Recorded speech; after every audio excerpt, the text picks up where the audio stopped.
Welcome back to the Manosphere Paradigm. Today, I want to get into one of my favorite comedians. He has released a new special and he is letting it rip. He is making sure that people are sitting and in their seats, trying, shuffling around, uncomfortable, and being hit by the hard facts and truths about the topics that he raises and discusses. So I wanted to present and just go through it. Wanted to check out the video that doesn't have the video but just the audio so that I don't get hit with the copyright strike. But let's get into it and see what Bill Burr has to say. Sean Connery died. The great Sean Connery. Yeah, my favorite James Bond of all time. Yeah, and he was getting a proper send-off for about 8 minutes on Twitter, and then the first hairy-legged white chick shows up, right?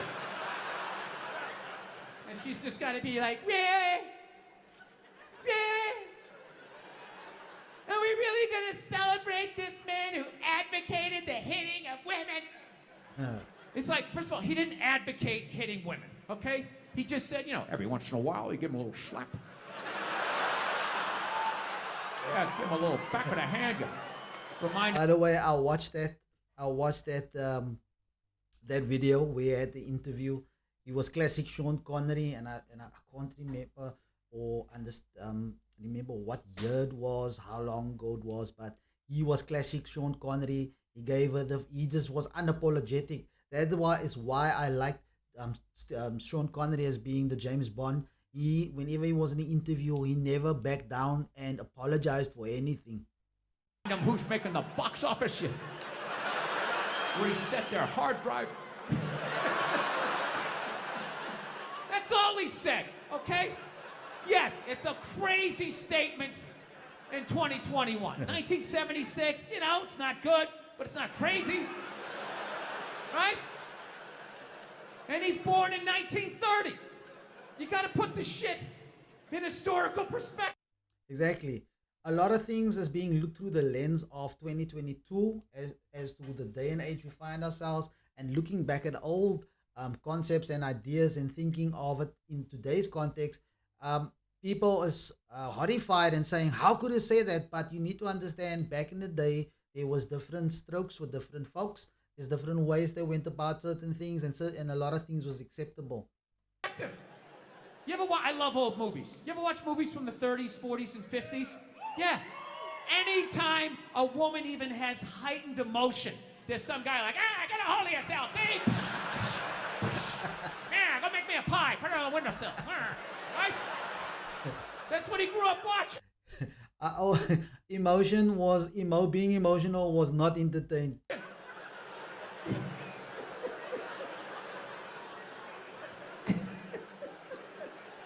I grew up in the 70s. I thought being a truck driver was a cool thing. You had a monkey for a friend. You're going around, chicks showing their titties. I thought that was the world. I had no idea. That's what I was watching. My thing is okay, so if you're going to cancel all of these fucking dead guys, and you're going to shit all over them after they're dead and they can't defend themselves, why are you only going after men? What about all the horrible women in history? You can't just go after... That is a something that is very notable. A lot of the guys, the men that is being brought up as to being called whatever, misogyny, whatever the case may be, a lot of them are being brought up.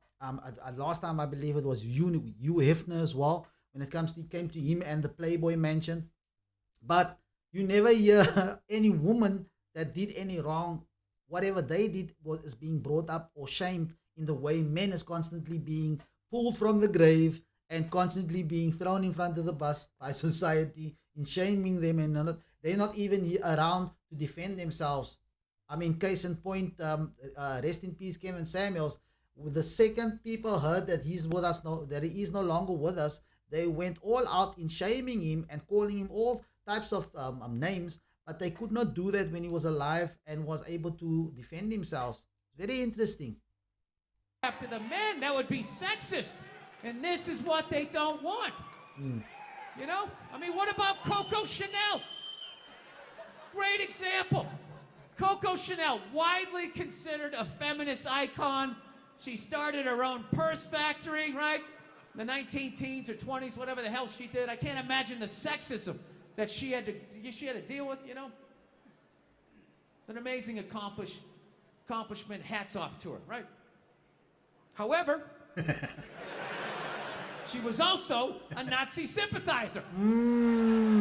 Yeah, that's like half her fucking Wikipedia page. Just sitting there, waiting. He first built her up, this hardworking woman, started her own company, and then he just hits you with a freight train. For someone to read it, right out in the open, nothing. So evidently what happened was, in World War II, old Adolf came rolling into town, okay, with his tanks with the Porsche engines in them, took over the town in like fucking 90 minutes. She freaked out. She closes up her shop, right? Figured out where all the head Nazis were staying, what hotel. She moved in there, and she started a relationship with one of the Nazis. Yeah. But self-preservation, that is one of the things that we always highlight within the manosphere is, if you think about back in the day of tribal days, the stronger tribe that overtook the weaker tribe, they would take their woman, they will enslave their children. That would be the reality of how it goes down. And the woman, they always go with the winner. They can be how in love and how connected to the men that they are with.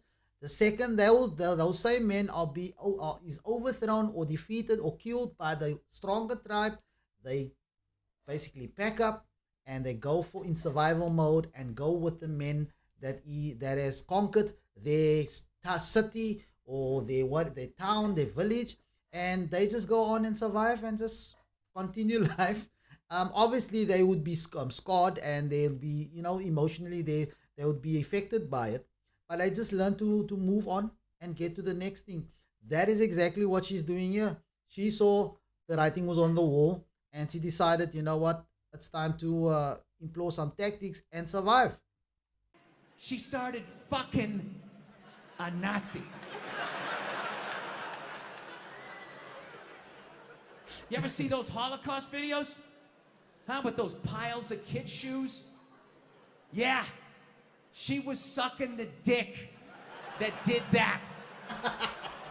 Now, just to refresh my memory, what did Sean Connery do again? Exactly. Oh, every once in a while you give him a little... I mean, what Sean Connery did seems very pale in comparison to what Coco got up to, eh? Slap. That's what he did. She's sitting there like, hey, Adolf, what's going on?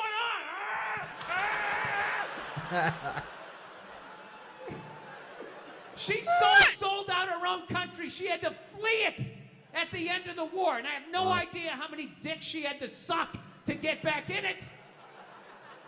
I'll tell you, despite all of that, I still don't judge her. Survival. Because I've never been in that situation. Yeah. I've never been in a country where all of a sudden the most powerful army the world has ever seen comes in and takes it over in a couple hours. She must have been terrified, right? And she's a woman. She's into fashion. They show up with those Hugo Boss uniforms. Her knees buckle a little bit. Things start getting ugly. People are getting shot in the street. She's freaking out. What is she to do? And she's a woman. And women know, push comes to shove, when you get your back against the wall, no matter how bad it gets, they always have the option of fucking their way out of a situation. They always got that no card matter they can the play. guns, right? All women know they this. will always be all able women know to this. get Men don't themselves realize this out until they of go to it. prison. But women learn this early on. Yep. Exactly. She had the option, and she took it. I can't get mad at her for that, So she's dead and gone. I think she's up there in heaven. I think she made it. She's up there with Sean Connery. Every once in a while, they have a disagreement. He gives a little slap, She doesn't care. Once you shit on a Nazi's chest, a little backhand's not going to freak you out. Jesus can't say anything. He got a hooker, right? Hook Everybody's very got quickly. a little something they did.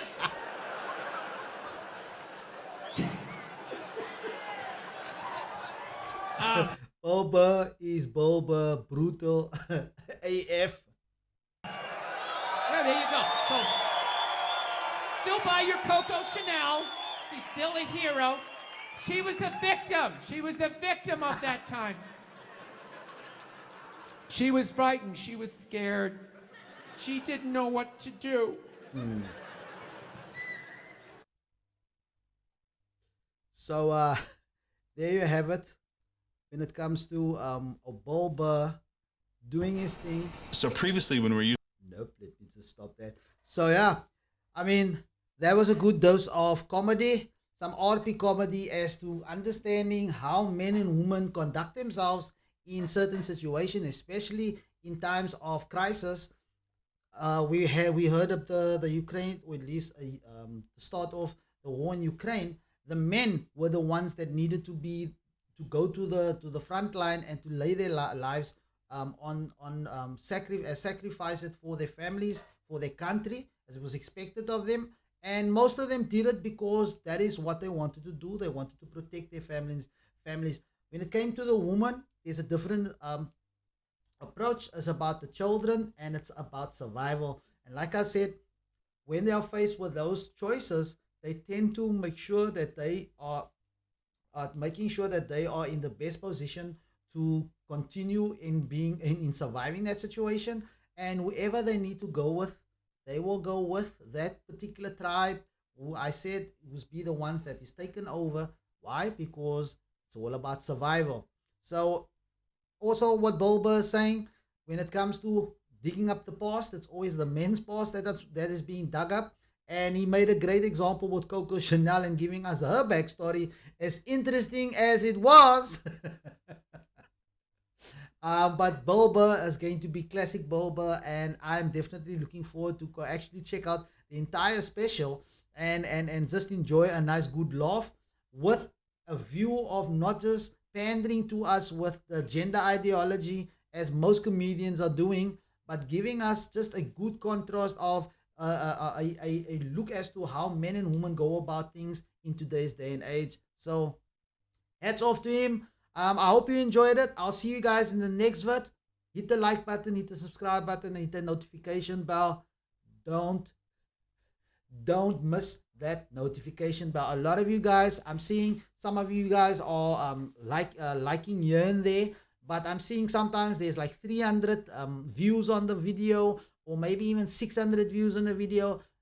Show the support and like the video. It helps me to be pushed up in the algorithm by YouTube, and also obviously have more visibility on the channel. I'm putting in this work to just present a good product and a good source of entertainment, infotainment, and also just to come up with something that is a bit fresh, and I would say something that comes from the perspective of what's happening. A guy sitting out in Cape Town, South Africa, looking at the world, understanding, looking at it through an RP lens, and just giving you my thoughts and viewpoint on those things. So I hope you enjoy it. Continue to support this channel, and I'll see you guys in the next vid. Cheers. I'm out.